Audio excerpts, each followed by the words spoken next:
Hi, I'm Megan Williams, and I'm a sensualist. Megan's roommate, Megan Dunbar, and I'm an anti-sensualist, kind of. Some people would say opposites attract. More a bit like the Tony Randall play, The Odd Couple. Some people ask us when they come over for our dinner parties, how did you find another man, Megan? And I said, it was just by chance.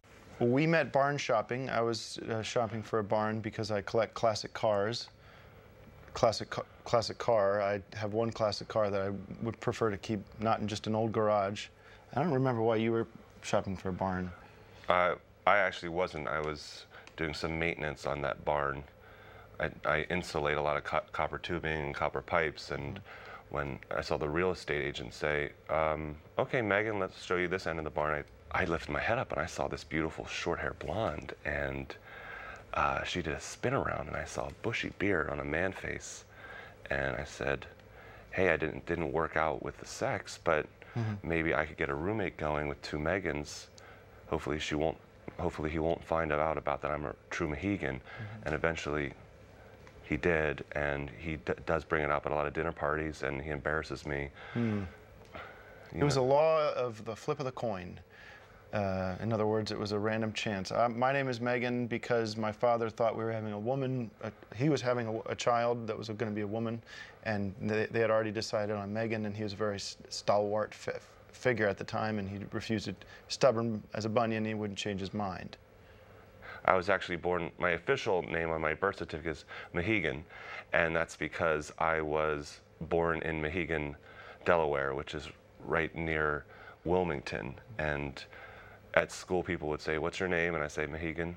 And they said, where are you from? And I'm Mohegan. And they said, no, we know your name. Where are you from? Mohegan. And I got beat up a lot because of that. And day in and day out of that, you could, come to your own conclusions, but I changed my name to Megan. And then I thought that was a more masculine name. How did that help with the slaps and the hitting? It didn't help at all with any of the bullying and the slaps and the wedgies, but it did help a little bit for paperwork. What's your name? Megan Williams. That's a girl's name. I know. I'm a classic sensualist, and I knew this at a very early age. When I was around 5 or 6, my mother got me a couple action figures, and she said, now you can go to war with them. Shoot at these guys, and I would kill the two guys, and the blood would be coming down, and I would hold them against my body, and I felt that plastic just against my breasts, and that sensation of what they were going through, their agony against this physical cold, and it had just rushes through my head, and I just sobbed, and my mother came up to me and she said, Mohegan, what's wrong? Who won the war? And I said, it's not about war. No. It's about touch, and it's about this feeling I get, and it's about exploring. He's hypersensitive. Even when I tap, watch this, I'll tap him right on the wrist. Just so much. Look at this, watch this. Just so much. And he's probably coming in his pants. It causes a lot of problems. Sometimes I wear 3 or 4 boxer briefs when we go out because Megan will constantly fool with me. We're with our best friends, and I'll try to fix his hair or something, and he'll go nuts. I'll be up and I'll be giving a speech at my friend's wedding, and it's a very important moment to me, and Megan will sneak up behind me and I'll be like, you guys are so perfect for each other. I wish you the best of luck. And Megan will come touch me, and I'll explode right in my pants. Or maybe he'll have some food in his beard, and I'll try to get it out, and then he'll come. And I don't even want to have that kind of relationship with him. I want to have just a platonic friendship relationship, but whenever I touch him, he comes. After the action figure scenario, I noticed that, my senses were heightened.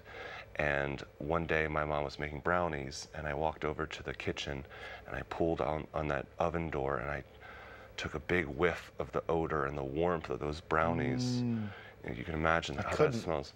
And I started rubbing myself against that door, and just to feel the warmth and the chocolate kind of entering in, and it was rocking back and forth. And I noticed my neighbors looking in right and noticing a boy doing this, and I turned to look at them and I said, this is who I am.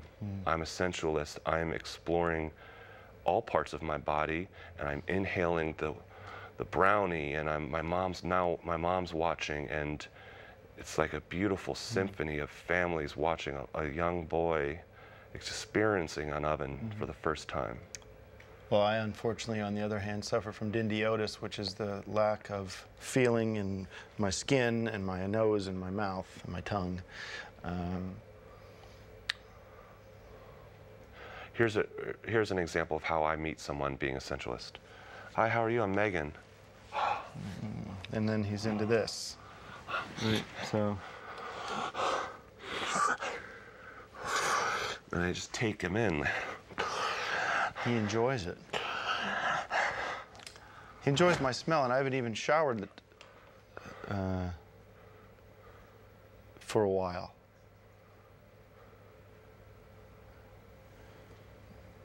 And here, now we'll give you an example how Megan would introduce if I was a new friend. Oh, hi, how are you? Good to meet you. Hi, how are you? Not so interesting. See how the fingers aren't even clasped in? He's not feeling any of me. He's not using any of his senses to connect as a new friend. And it's hard for me to get to know somebody because of that. Also, I have a lot of burns and cuts and bruises all over my body because I never know when I'm cutting myself. When Megan said that she came down with a bad case, when Megan said he came down with a bad case of dendiosis, I said, what is that? That sounds like a made-up word. That sounds like a made-up word. And I looked up on the internet and some of my doctor's encyclopedias, and there was no dendiosis. That's the whole dendiosis conspiracy, is people taking that stuff offline, and they're getting it out of the dictionaries because they don't want people to know that this condition exists. Yeah.